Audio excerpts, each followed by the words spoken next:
قلب کو اس کی رویت کی ہے آرزو، جس کے جلوے ہیں عالم میں۔ محمد شاکر قادری صاحب آپ سے مخاطب ہیں، سیرت النبی کے حوالے سے اپنے اظہار خیال فرمائیں گے۔ جناب شاکر قادری۔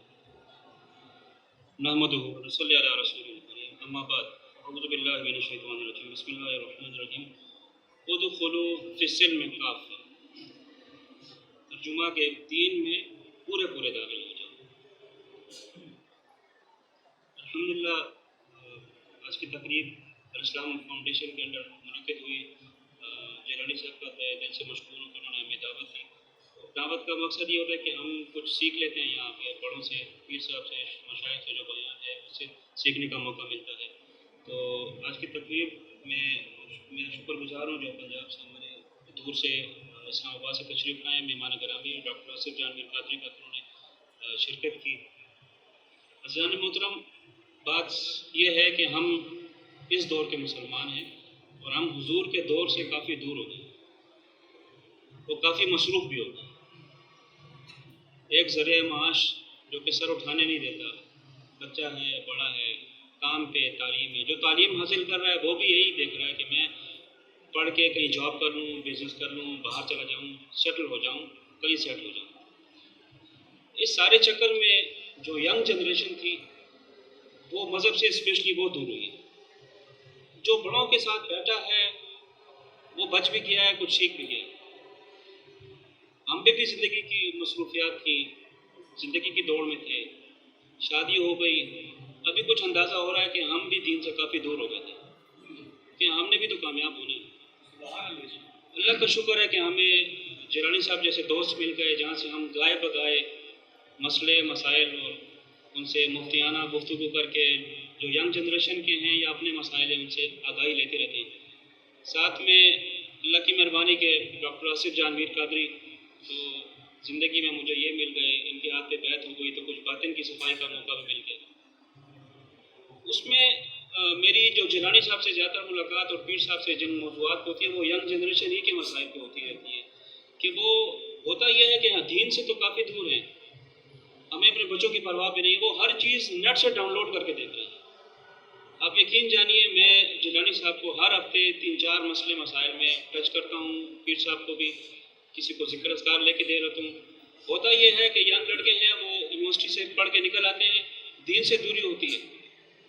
پچھلے دنوں کچھ لوگوں نے ہمیں کہا کہ جی ہم نے بزنس شروع کیا، میں نے کہا چلے مبارک ہو آپ کو۔ جی کیا بزنس کر رہے ہیں؟ کہتے ہیں جی کہ چاول اور چینی ہے ہمارے پاس، تو جب مارکیٹ میں شارٹ ہوتی ہے ہم ڈبل قیمت میں بیچ دیتے ہیں۔ میں نے کہا یہ تو آپ غلط کام کر رہے ہیں، آپ تو ذخیرہ اندوزی کر رہے ہیں، اسلام میں منع ہے۔ وہ کہتے ہیں جی ہم تو بزنس کر رہے ہیں۔ اس کے علاوہ کچھ اور لوگ تھے جنہوں نے بزنس شروع کیا، مشورہ نہیں کیا تھا، اور انہوں نے جو بزنس میں جو لون لیا تھا وہ بیسیکلی سود کی بیس پہ لیا ہوا تھا، اور وہ منتھلی دے رہے تھے، وہ کہتے ہیں بزنس ہے۔ پھر جیلانی صاحب سے ملایا تو وہ جب شروعات ہی غلط ہو رہی ہے تو اس میں برکت کہاں سے آئے گی؟ جو شریعت محمدی کے اگینسٹ ہم چل رہے ہیں، ہماری ینگ جنریشن چل رہی ہے، تو برکت کہاں سے آئے گی؟ اس کے علاوہ کچھ اور ایسے مسائل تھے جو ہمارے اسٹوڈنٹس تھے MSc کے، پڑھنے کے لیے باہر چلے گئے PhD کے لیے، وہاں سیٹل ہونے کے لیے انہوں نے شادی کر لی۔ اب شادی کر لی تو ابھی ہمیں 2 سال بعد پتہ لگا کہ انہوں نے غلطی سے احمدی مسلم، وہ وہاں پہ ان کو احمدی مسلم کہتے ہیں، وہ جو لڑکیاں ہوتی ہیں، تو وہ مجھے کہتے ہیں کہ شاکر بھائی یہ تو ہم نے غلط لوگوں سے رشتہ بنا لیا، اب ہم کیا کریں؟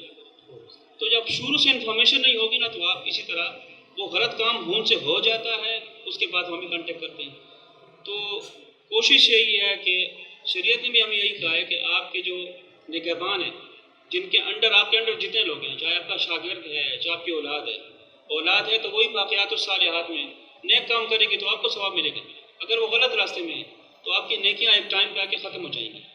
تو ضرورت اس عمر کی ہے کہ ہم ان لوگوں کو اپنے لوپ میں لے کے آئیں۔ یہ بہت لوگ ہیں جو کہ خود سے قرآن کا ترجمہ پڑھ رہے ہیں، یہ بھی غلط کر رہے ہیں۔ آپ یقین جانیں میں خود قرآن کی 2 آیتوں میں شدید طریقے سے پڑھتا ہوں، تو میں جیلانی صاحب کے پاس گیا کہ جی یہ آیت ہے، اس کا ترجمہ تو یہ ہے، یہ تو ہو کچھ اور رہا ہے اور اللہ کا دعویٰ یہ ہے۔ جیلانی صاحب نے مجھے بولا کہ یہ قرآن کی فلاں آیت کو فلاں سورت کی آیت کے ساتھ ملا کے پڑھو گے تو اس کا مطلب آپ کو سمجھ آئے گا۔ میں صرف اسی سطر کا ترجمہ پڑھا تھا، کچھ اور آیتیں تھیں جن کے کچھ ہماری نفسیات قبول نہیں کر رہی تھی، پھر ہم نے پیر صاحب سے ملے, انہوں نے ہماری نفسیات کے حساب سے اس کا صحیح جواب دیا. یہ اللہ کا شکر. تو ضرورت اس عمر کی ہے کہ ہم اپنی ینگ جنریشن کو یہ انٹرنیٹ سے ڈاؤن لوڈڈ قرآن سے بچائیں اور انہیں علماء مشائخ کے ساتھ ملائیں. یہیں سے وہ جو دین سیکھیں گے یہی اصل دین ہے. کیونکہ ہم جب پڑھتے ہیں کہ اقرار باللسان و تصدیق بالقلب, تو اقرار باللسان کے جو الفاظ ہیں وہ تو ہمیں علماء مشائخ بتا دیں گے, لیکن تصدیق بالقلب کی جو بات ہے وہ تو ہم مشائخ کے ساتھ بیٹھیں گے. تو جو ہماری دل کی جو کیفیات ہوتی ہیں, دل جو اپنی کیفیات کے ذریعے اقرار کرتا ہے, الفاظ ہمیں علماء بتا دیتے ہیں. تو ان دونوں کے ساتھ ملیں گے, ان کے ساتھ مل کے چلیں گے.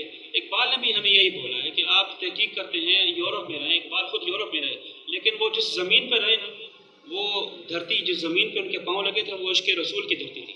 سبحان اللہ. اسی لیے وہ ہر جگہ گھومے پھرے, لیکن ان کا یہی بات تھی کہ خیرہ نہ کر سکا مجھے جلوائے دانش فرہنگ, سرما ہے میری آنکھ کا خاک مدینہ و نجف. کیا بات. تو ضرورت اس عمر کی ہے کہ ہم اپنی ینگ جنریشن پر نظر رکھیں کہ ان کو دین سے, ورنہ ہم یہ بیان کرتے رہیں گے, یہ ہم تو بڑوں کے ساتھ ہیں لیکن ہماری ینگ جنریشن ہے وہ دور ہوتی جائے گی. اس کو خدا را علماء مشائخ کے قریب کریں, ان سے بیعت کروائیں تاکہ ان کی باطن کی صفائی بھی ہو سکے اور ظاہر ان کو سمجھ سکے. بہت شکریہ.